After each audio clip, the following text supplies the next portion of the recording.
한미연합훈련을 중단하라는 북한 김여정의 담화 이후 범여권 의원 74명이 훈련 연기를 공개적으로 촉구했습니다. 야당은 여당이 김여정 하명부냐며 비난을 쏟아냈습니다. 더불어민주당이 부동산 투기 의혹을 받는 의원들에게 자진 탈당을 권고했지만 최종 시한인 오늘까지도 5명 의원이 탈당하지 않았습니다. 당 지도부가 사실상 백기를 들었다는 지적이 나옵니다. 크라운제과 영업소 간부가 영업사원들을 상대로 폭언과 갑질을 했다는 논란이 불거졌습니다. 단독 취재했습니다.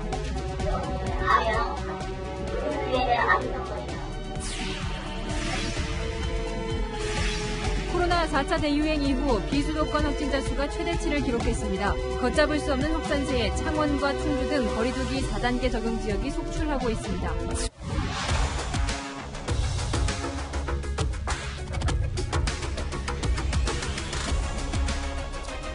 뉴스의 동정민입니다. 8월 들어 코로나 상황이 더 안 좋아지고 있습니다. 30일 한 달째 하루 확진자 수가 1000명을 넘고 있지요. 위중증 환자도 이 증가폭이 커지고 있는데 하루에만 40명이나 늘어났습니다.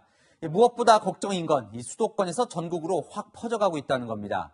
비수도권 하루 확진자 692명, 이 4차 대유행 들어 가장 많은 수치입니다. 정부는 내일 수도권 거리두기 4단계 연장 여부를 발표할 예정인데요. 비수도권도 자체적으로 4단계로 올리고 있지만 끝이 보이질 않습니다. 홍진우 기자가 이 코로나 전국 상황 전해드립니다.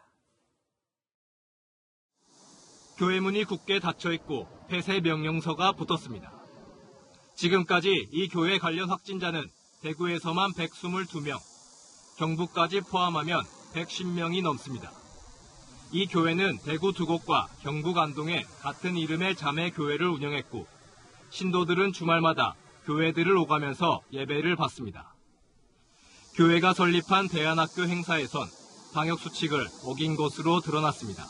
마스크 쓰기 문제, 일부에서는 식사 제공도 한글로 나와지고 있고요. 소모임도 저희들이 원칙적으로 금지하고 있습니다. 소모임도 일부 한 것으로. 어제 대구에서 나온 확진자는 121명. 지난해 3월 이후 1년 4개월여 만에 가장 많습니다. 시민들은 지난해 1차 대유행의 악몽이 재현될까 걱정입니다. 이 불안한 이거를 언제까지 들고 가야 될지 시민으로서 되게 불안합니다. 공원에 끝이 안 보일 정도로 긴 줄이 늘어섰습니다. 대형 마트에서 직원 등 16명이 확진되자 창원시가 마트 방문자 전원을 상대로 검사를 권고했기 때문입니다. 대상자만 2만 명이 넘습니다. 마트에 확진자가 나와서 검사를 받으라는 소리를 들었습니다. 밖에 다니기가 너무 무섭고. 충주시의 관할 보건소들도 다른 민원 업무를 중단하고 코로나 방역에만 매달리고 있습니다. 최근 일주일 새 80명이 넘는 확진자가 나오는 등 확산세가 수그러들지 않고 있기 때문입니다. 결국 충주는 오늘부터, 창원은 내일부터 거리두기가 4단계로 격상됐습니다. 앞서 수도권과 대전에 이어 방역 최고 단계인 4단계 격상 지역이 속출하고 있는 겁니다. 비수도권의 확산세를 조기에 잡지 않으면 병상 부족으로 인한 의료 공백 대란이 재현될 수 있다는 우려가 나옵니다. 채널A 뉴스 홍진우입니다. 그러잖아도 힘든 병원들은 전전긍긍하고 있습니다. 이렇게 이 병원 관계자들이 아이스박스를 들고 보건소로 향하고 있는데요. 이 방역당국이 백신을 안전하게 배달해주는 게 아니라 직접 와서 받아가라고 병원에 통보를 한 겁니다. 병원들은 이 더위에 백신이 상하진 않을까 노심초사합니다. 홍지은 기자입니다. 동네 의원 관계자가 냉장고에서 아이스팩을 꺼내 아이스박스에 넣습니다. 내부 온도가 5도 아래로 내려가는 걸 확인하고 나서야 보건소로 출발합니다. 아스트라제네카 백신을 받아오기 위해서입니다. 이 백신은 상반기에 맞지 않은 60세에서 74세 고령층에게 접종할 물량. 방역당국은 미접종자 백신을 보건소에서만 접종할 계획이었지만 갑자기 접종 장소를 동네 병의원으로 바꿨습니다. 동네 병의원들은 어제 오후에야 이런 사실을 통보받았습니다. 오늘까지 보건소에서 백신을 받아가라는 통보에 급히 냉장 운송 장비까지 준비해야 했습니다. 최소한 일주일 전에는 이제쯤 온다 하면은 갖고 있는 양과 앞으로 쓸 양에 대해서 대비해서 그에 대한 계획을 짜서 접종하는데 무리가 없는데 갑작스럽게 언제 준다 이러니까 당혹스러울 때가 많습니다. 방역당국은 백신 예약이 급증하면서 보건소 역량만으로 감당이 어려워 내린 결정이라고 설명합니다. 그동안 보건소에서 안전하게 냉장 보관으로 가져다 주던 백신을 직접 가져와야 하는 병원은 불안합니다.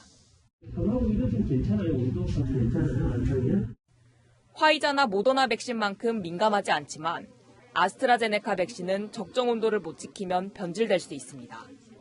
질병관리청은 예약 급증으로 생긴 예외적 상황이라며 다음 주부터는 병원으로의 백신 배송이 원활해질 것이라고 밝혔습니다. 채널A 뉴스 홍지은입니다. 우리나라는 아직 1차 백신 접종률이 30%대인데 미국은 1차, 2차 마치고 3차 격인 부스터샷도 검토 중이죠. 이 세계보건기구가 고소득 국가와 저소득 국가의 접종 비율이 너무 차이가 난다며 이 선진국들에게 부스터샷 접종 중단을 호소했습니다. 하지만 미국도 프랑스도 이 부스터샷 접종 예정대로 밀어붙일 태세입니다. 워싱턴 유승진 특파원입니다. WHO는 세계적으로 40억 회분 이상의 백신이 접종됐다고 집계했습니다. 그러나 80% 이상은 중상위 소득 국가에 집중됐고 이들 국가 중 부스터샷, 즉 3차 접종을 진행 중이거나 추진하고 있는 국가에 대해 WHO는 이기적 행동이라고 지적합니다. 결국 WHO는 적어도 9월 말까지라도 부스터샷을 중단해달라고 촉구했습니다. High-income countries have now administered almost 100 doses for every 100 people. Meanwhile, low-income countries have only been able to administer 1.5 doses for every 100 people. 백신이 남아도는 미국은 즉각 반기를 들었습니다. 이미 저소득 국가들에게 백신을 기부하고 있다는 입장입니다. 화이자 백신에 대한 정식 사용 승인이 예정된 다음 달 이후 부스터샷 논의가 급물살을 탈 것으로 보입니다. We'll definitely feel that it's a false choice and that we can do both. We announced just yesterday that we hit an important milestone of over 110 million vaccines donated to the world. 부스터샷으로 항체 수치 상승을 기대하는 프랑스 보건당국도 다음 달부터 80살 이상에게 추가 접종을 제공할 방침입니다. 델타 변이 감염 비중이 93%까지 치솟은 미국에서는 하루 10만 명의 신규 확진자가 쏟아지고 있습니다. 빠르게 퍼지는 델타 변이로 미국 내 코로나19 확산세가 좀처럼 누그러들지 않는 가운데 개학을 앞두고 위험한 가을이 현실로 다가오고 있다는 우려가 나옵니다.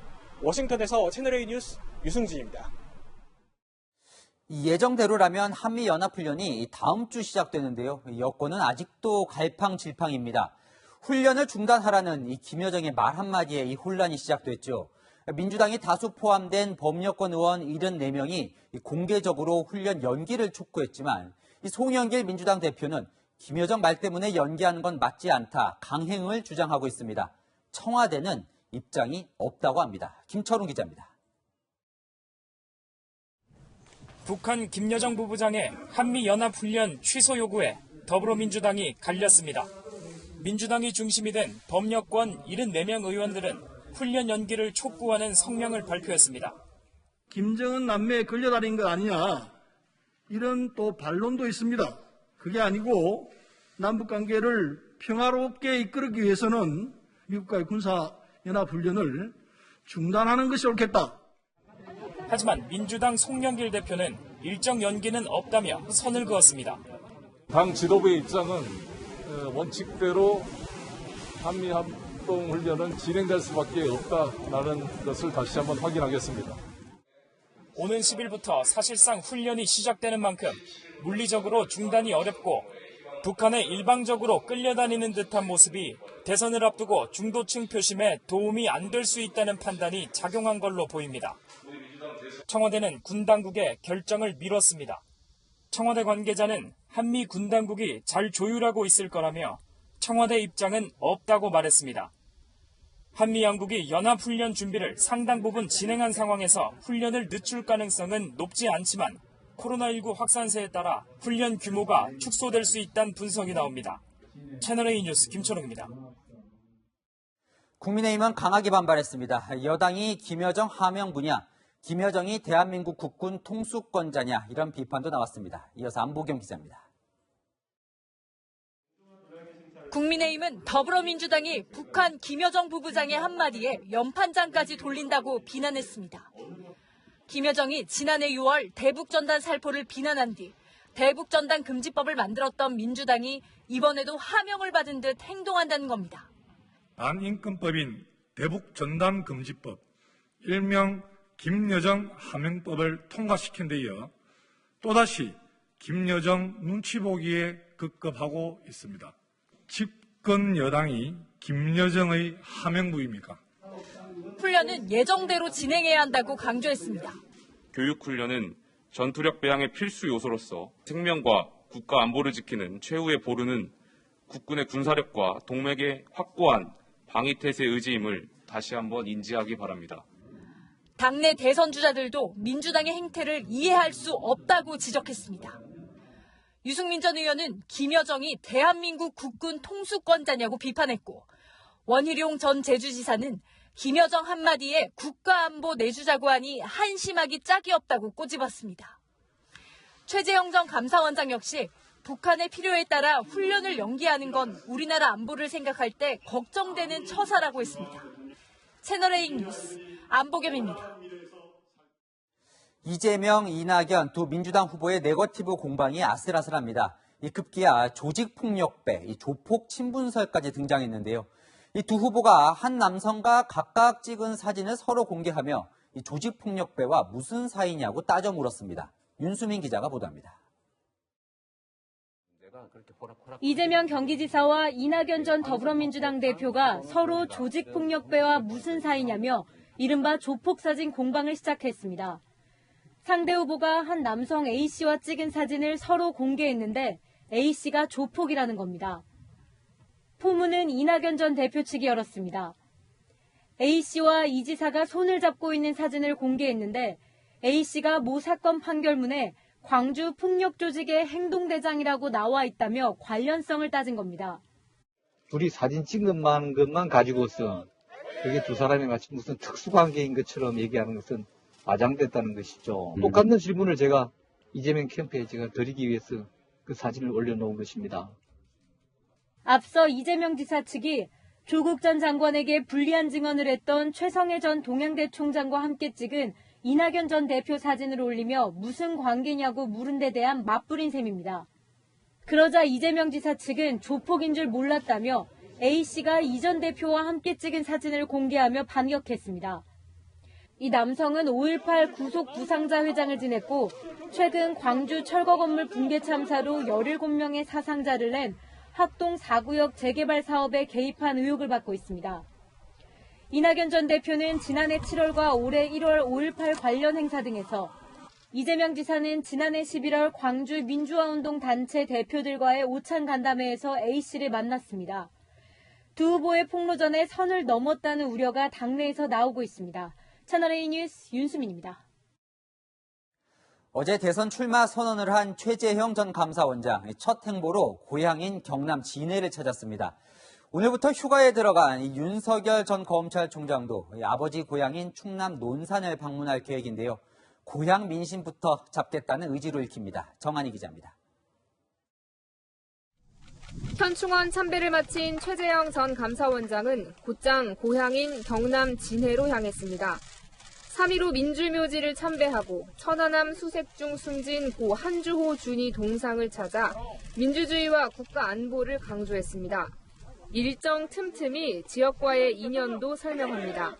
어렸을 때 자란 저희 고향이나 다름없는 곳입니다. 저희 큰아들이 훈련 받을 때, 입소할 때, 또 퇴소할 때 들렸고 정말 고향에 온 느낌입니다.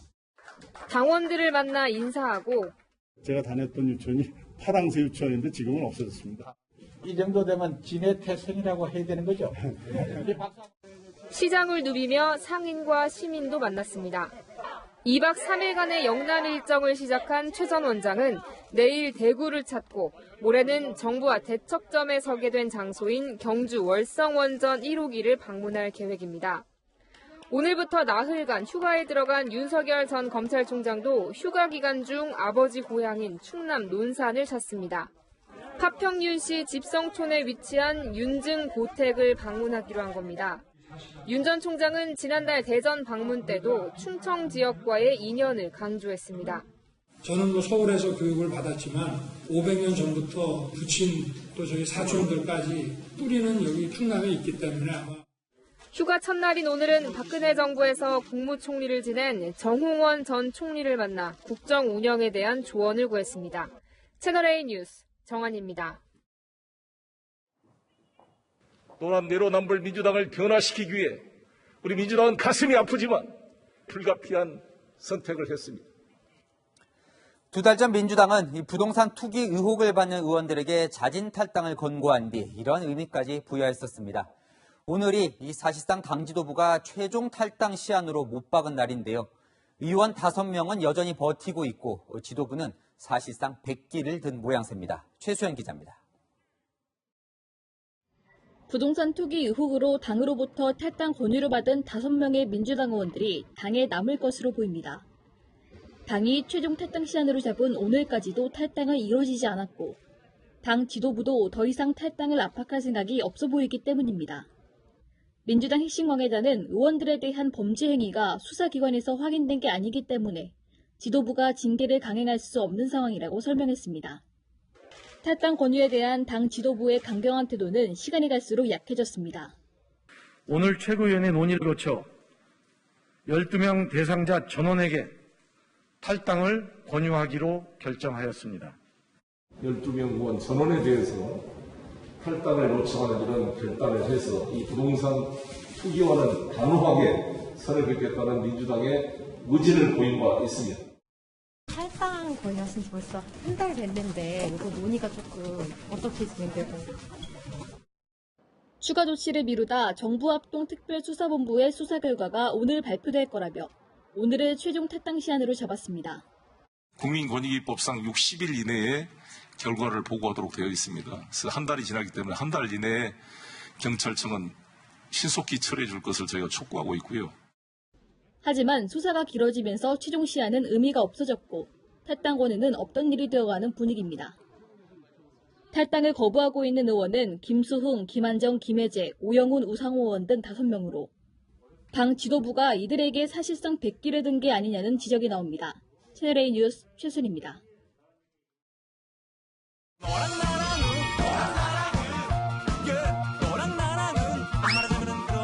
여랑야랑 정치부 김민지 기자와 함께합니다. 첫 번째 주제 보여주시죠.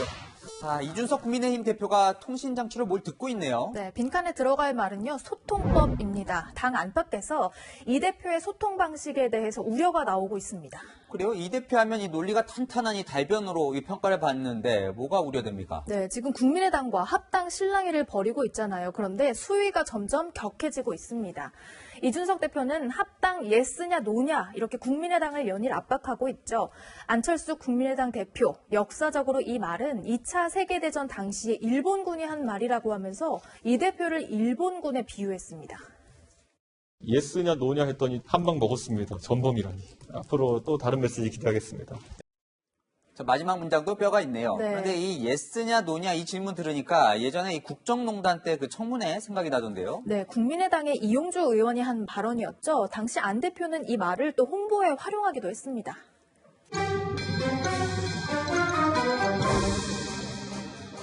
블랙리스트가 존재하는 게 맞아요? 안 맞아요? 존재한다? 안 한다? 예스, 노 어느 게 맞아요?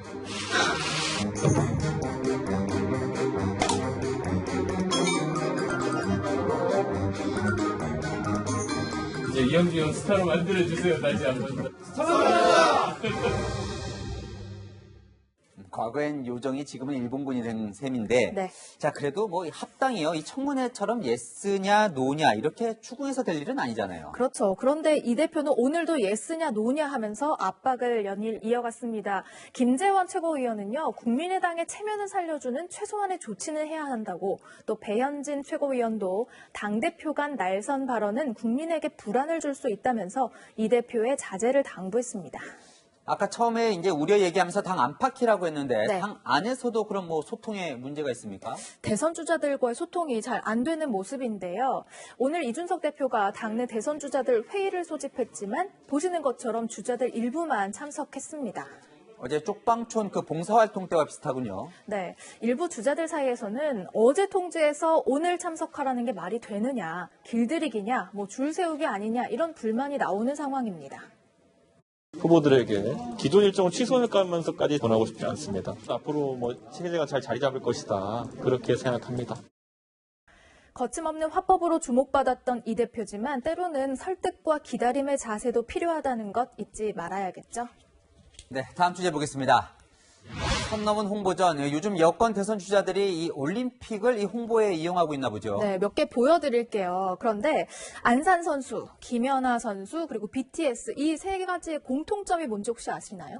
대한민국을 세계에 알린 주역들이죠. 맞습니다. 하지만 이 홍보물에서는요, 문파, 문재인 대통령 지지자라고 주장하고 있습니다. 이낙연 전 대표 지지자들이 만든 것으로 보이는데요. 글쎄요, 이들이 누구를 지지한다는 이야기는 제가 들어본 적은 없는 것 같은데요. 네, 공식적으로 지지 선언을 한 적은 없습니다. 그런데도 이 김연경 선수를 문파로 규정하면서 문파여서 자랑스럽다고 한 홍보물도 있었고요. 또 박용진 의원 캠프는 김연경 선수 사진에 박 의원 얼굴을 합성한 홍보물을 올렸다가 항의를 받고 게시물을 삭제했습니다. 그럼 양궁 3관왕, 이 안산 선수는 누가 홍보했었습니까? 네, 내용을 보면은 안 선수를 응원한다는 내용이지만요. 끝은 이재명은 합니다로 마무리가 됩니다. 스포츠 선수를 꼭 이렇게 정치에 이용해야 할까요? 이틀 전에는요, 이재명 지사가 김연경 선수를 예로 들어서 정치도 스포츠처럼 실력을 증명해야 신뢰를 얻을 수 있다 이렇게 적었는데요. 오늘 윤희수 국민의힘 의원은 올림픽 무임승차 좀 그만하자면서 이 김연경 선수가 이 후보님처럼 전과가 있습니까? 막말을 했습니까? 이렇게 꼬집었습니다. 선수들을 이용한 선을 넘는 홍보는 오히려 반감을 일으킬 수도 있다는 걸 후보는 물론 지지자들도 잊지 말았으면 좋겠습니다.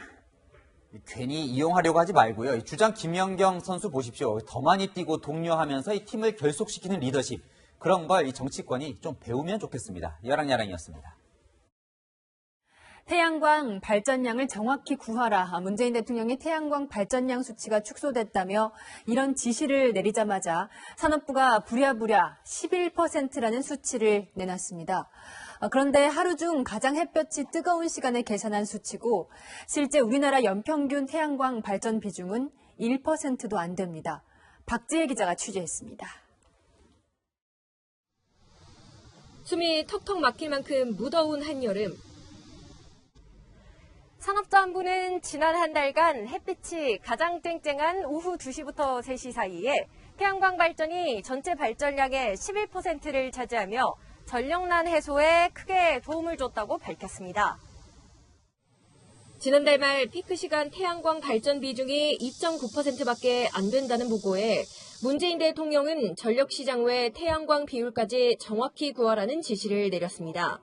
그러자 산업부는 축구장 크기의 대형 태양광뿐 아니라 공원에 있는 소형 태양광, 가정집 지붕의 태양광까지 탈탈 털어 8일 만에 피크 시간 태양광 발전 비중을 3배 이상 고무줄처럼 늘린 겁니다.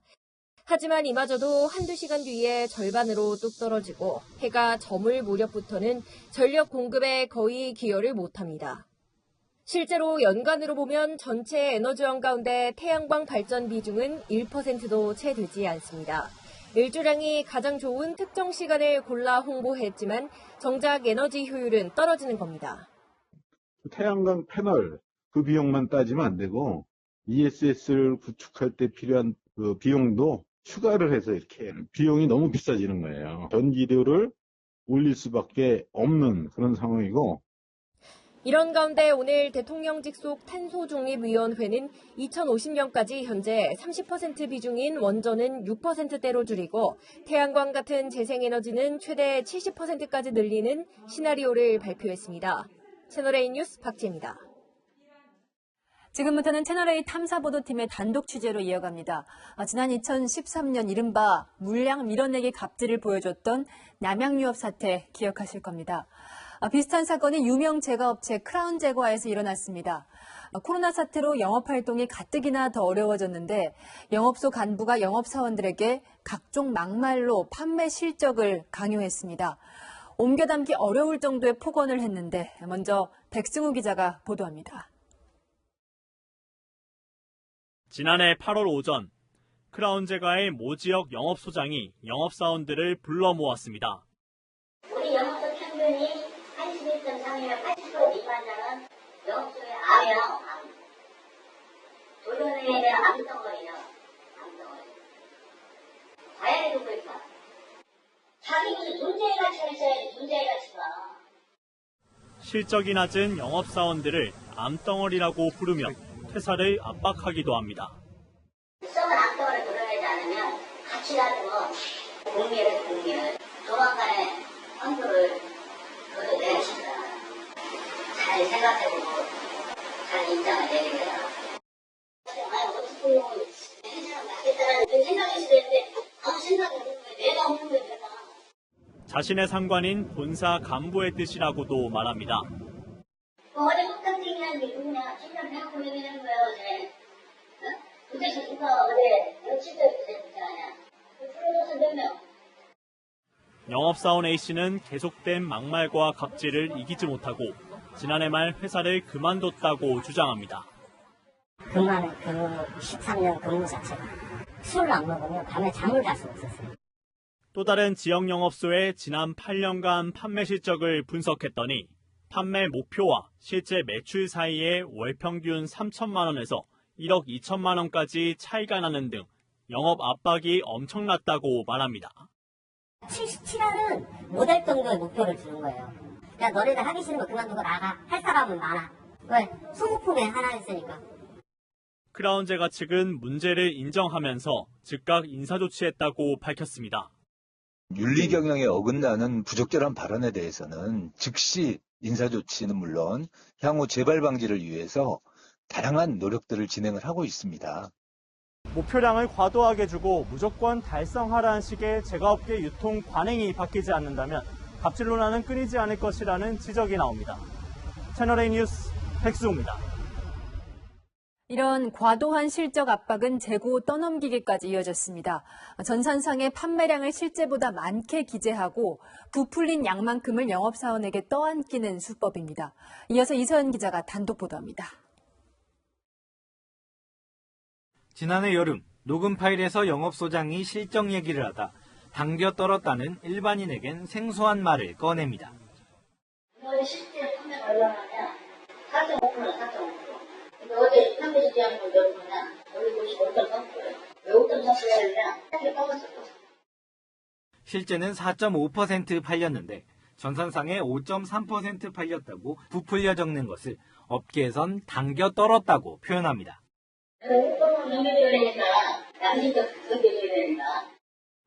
지난 2017년 크라운제과 본사 지점장이 산하의 11개 영업소 소장들과 나눈 SNS 대화입니다. 지점장은 강압적인 질책을 하기도 하고 영업소별 가공 판매 금액에 관해 보고받습니다. 가공 판매 역시 실제 판매량보다 장부상에 많게 기재하는 매출 부풀리기를 뜻합니다. 영업소별 가공 판매 액수는 적게는 4천만 원, 많게는 1억 원에 달하고 안 팔린 재고는 영업소장이나 영업사원들이 처리해야 했다고 합니다. 100원 이하로는 못 파게끔 해놨는데 40원, 50원, 60원에도 거래처에 나가는 거죠. 개당 차이 나는 50원, 60원이 영업사원이나 소장한테 빚으로 가는 겁니다. 크라운제과 측은 본사 차원에서 가공 판매를 강요한 적은 없다고 해명했습니다. 이번 일을 계기로 영업 목표를 현실화하고 선제적인 감시 활동을 강화해 재발 방지는 물론 더 좋은 영업 환경을 만들겠습니다. 취재 과정에서 만난 영업 직원들은 목표 실적 할당과 재고 떠넘기기 등 고질적인 병폐가 사라지길 바라며 취재에 응했다고 밝혔습니다. 채널A 뉴스 이서연입니다. 네, 서울 송파구에 있는 몽촌토성은 국가지정 문화재입니다. 그런데 광고 촬영업체가 한밤중 트럭을 몰고 이 토성 위를 올라가는 황당한 일이 벌어졌습니다. 정현우 기자가 취재했습니다. 잔디밭 위에 차량들이 세워져 있고 옆엔 조명이 환하게 켜져 있습니다. 지난 6월 21일 밤 몽촌토성을 찾은 시민이 찍은 사진입니다. 민원을 받은 송파구청이 다음날 현장을 점검해보니 토성 잔디밭 곳곳에서 트럭 바퀴 자국을 발견했습니다. 나무로 된 울타리도 차 바퀴에 밀려 쓰러져 있었습니다.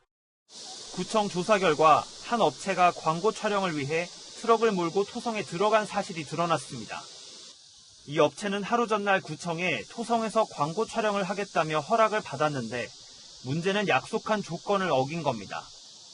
차량 진입이나 무거운 장비나 이런 걸 이제 들어가지 않는 조건으로 해서 처음에 받았는데 밤에 허가 받은 조건하고는 다르게 들어가서 그거를 이제 민원인이 보고 이제 신고를 해서 몽촌토성 같은 국가지정 문화재를 훼손할 수 있는 행위를 할 경우 최대 징역 5년 또는 벌금 5천만 원에 처해집니다.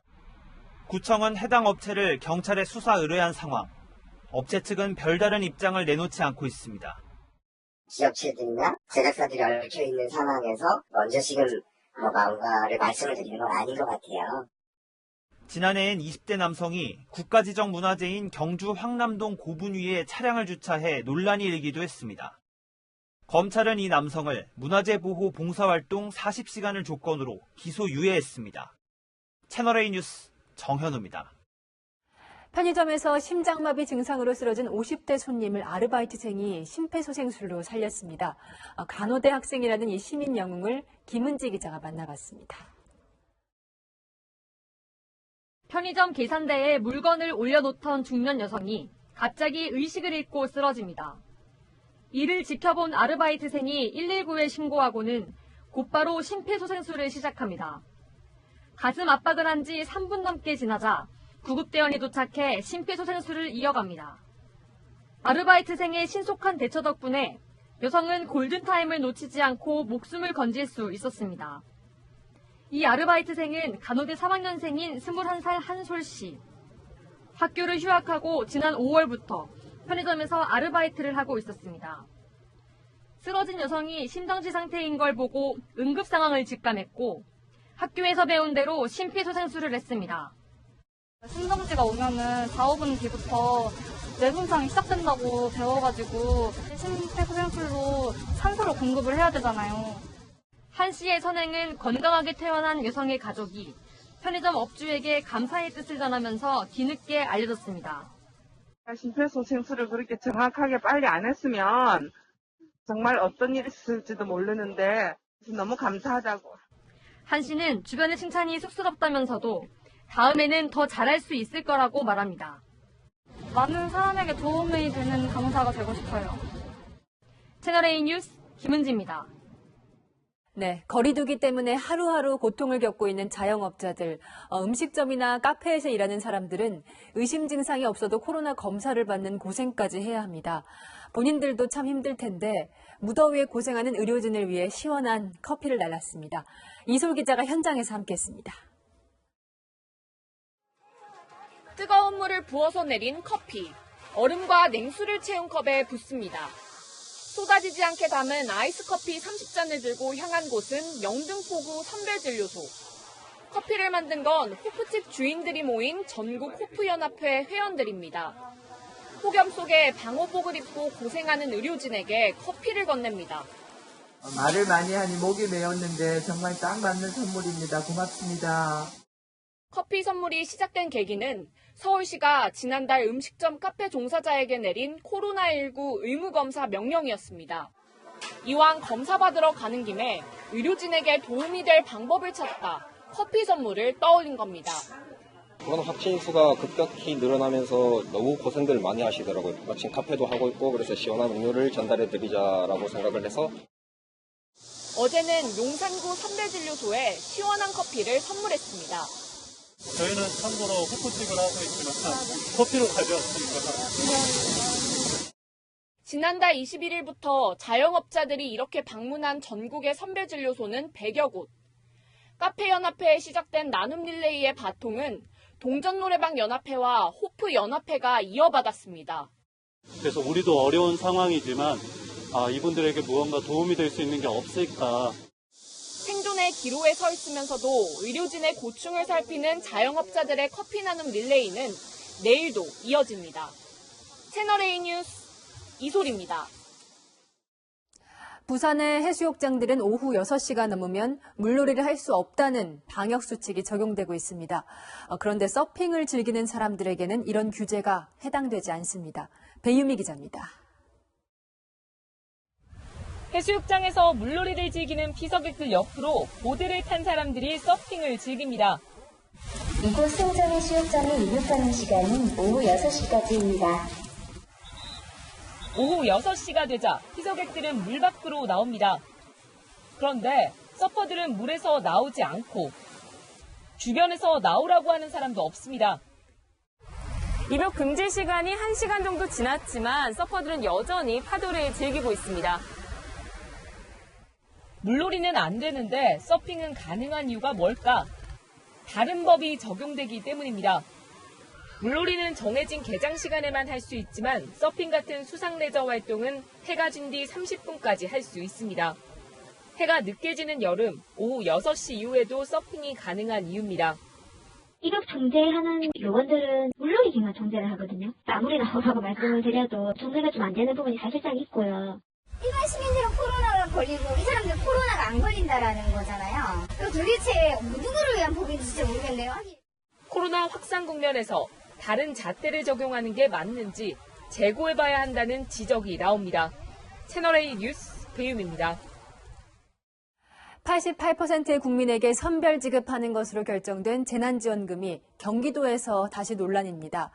경기도 일부 지역에서 100%에게 지원금을 주자는 의견이 나왔는데 예산을 누가 부담하냐가 결국 문제입니다.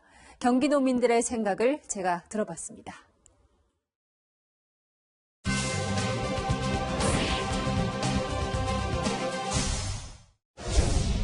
일부만 주는 지원금과 모두에게 주는 지원금, 경기도민들 생각은 어떨까 들어봤습니다. 지금 뭐 빚도 많은데 넉넉한 사람까지 줄 필요는 없지 않나요? 힘든 사람이 너무 많은데 갑부들까지 줄 필요는 없는 것 같아요. 부분에 갖고 받는 게 더 나을 것 같아요. 뭐 88% 얘기하셨잖아요. 다른 분들하고 같이 맞춰가지고 그렇게 하는 게 좋을 것 같은데요. 전체 도민에게 지급해야 지역 경제가 살아난다는 의견도 있습니다. 88%는 게 어디서 나왔는지 모르겠지만 나도 지금 간당간당하거든요, 사실은. 그렇죠. 집 하나밖에 달랑 없는데 1차 재난지원금 때 100%를 줬을 때 그때 여기가 좀 살아났었어요.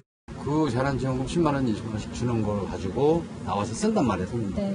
1차 때도 손님이 하나도 없다가 그 재난지원금 주는 바람에 카드 매출이 많이 올라갔어요.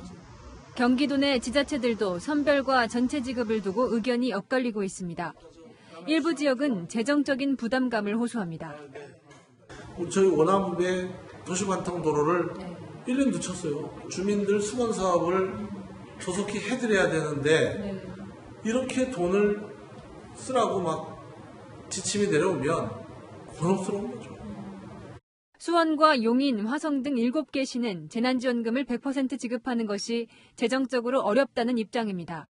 반면 고양과 파주 등 일부 지역은 도와 시가 분담해 100% 지급하자고 경기도에 건의했습니다. 88%와 12%를 구별하는 일을 행정에서 해야 하는데 굉장히 어려움이 많습니다. 도민들에게 위로와 고마움을 표시하는 또 동등한 지원을 함께 하자는 어려운 사람부터 돕자는 선별 지급 주장과 지역 경제를 최대한 빨리 살리자는 전체 지급 주장. 여야 정치권의 논쟁이 경기도 내부로 확산되고 있습니다. 여인선이 간다였습니다.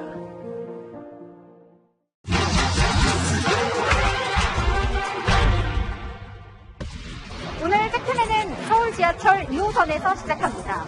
제가 내린 곳 을지로 4가역입니다. 그런데 이렇게 역 이름 아래에 팩트맨역이라고 같이 표기할 수 있을까요? 서울교통공사는 오는 12일까지 지하철역 이름값을 내고 역명을 사용할 사업자를 공개 모집하고 있는데요. 그런데 매물로 나온 지하철역 이름값 모두 달랐습니다. 이유가 뭔지 따져봅니다. 이번에 매물로 나온 지하철역 모두 6곳입니다. 가격순으로 정리해보니까 연간 사용료를 기준으로 가장 저렴한 내방역과 가장 비싼 역삼역 4배 가까이 차이가 납니다. 뭐 때문에 이런 차이가 생겼을까요? 기본적으로 땅값이죠. 공시지가 더하기 역을 이용하는 이용객 수하고 연동이 되는 건데요. 승하차 인원이 많고 주변 땅값이 비쌀수록 역 이름 사용료도 높아진다는 건데요. 이름값이 6천만 원인 내방역과 1억 8천만 원인 노원역 이용 인원을 볼까요? 4호선과 7호선이 만나는 노원역은 연간 승객이 2,511만 명으로 7호선 내방역의 3배 수준이었습니다. 이번엔 땅값입니다. 을지로 4가역과 역삼역을 비교해 볼까요? 을지로 사가역은 2호선과 5호선 상승역인데도 2호선만 지나는 역삼역보다 1,000만 원이 저렴한데요. 역 주변의 공시지가를 감안한 감정 가격 때문입니다. 강남 한복판에 있는 역삼역은 주변 땅 감정 가격이 1제곱미터당 4,712만 원으로 을지로보다 2배 이상 높았습니다. 역명을 쓰려는 사업자가 많아질수록 경쟁이 붙어서 사용료는 더 올라갈 수 있는데요. 이철 자격은 해달역 반경 500m 안에 있는 기업과 기관에만 있고 응찰액이 같을 때는 관공서나 학교, 의료기관처럼 공익성 있는 기관에 우선권을 줍니다. 더 궁금한 점은 팩트맨 제보 부탁합니다. 전국이 찜통 속에 갇힌 듯 푹푹 쪘습니다. 영남 지방은 특히 더했는데요. 오늘 경북 경산은 비공식이지만 39.4도까지 올랐고 대구도 36도를 넘어서면서 올해 가장 더웠습니다. 내일 날씨도 오늘과 크게 다르지 않습니다. 한낮에 서울과 대전, 대구와 광주 모두 35도까지 올라 후텁지근하겠고요. 내일 새벽까지 내륙에, 오후부터 경기와 영서, 제주 등 일부 지역에는 소나기가 내리겠습니다. 최근 비다운 비 소식은 들리지 않고 있는데요. 한반도 남쪽 해상은 분위기가 사뭇 다릅니다. 9호 태풍 루픽과 10호 태풍 미리네가 발생해 일본으로 향하고 있고요. 오늘 도쿄 해상에서는 11호 태풍 니다까지 발생했는데요. 이번 주말 미리네가 일본 남쪽을 지나면서 동풍이 불어와 동쪽 지역에는 강한 비가 내릴 수 있겠습니다. 단 태풍은 모두 변동성이 큰 만큼 최신 태풍 정보 잘 확인해 주시기 바랍니다. 날씨였습니다.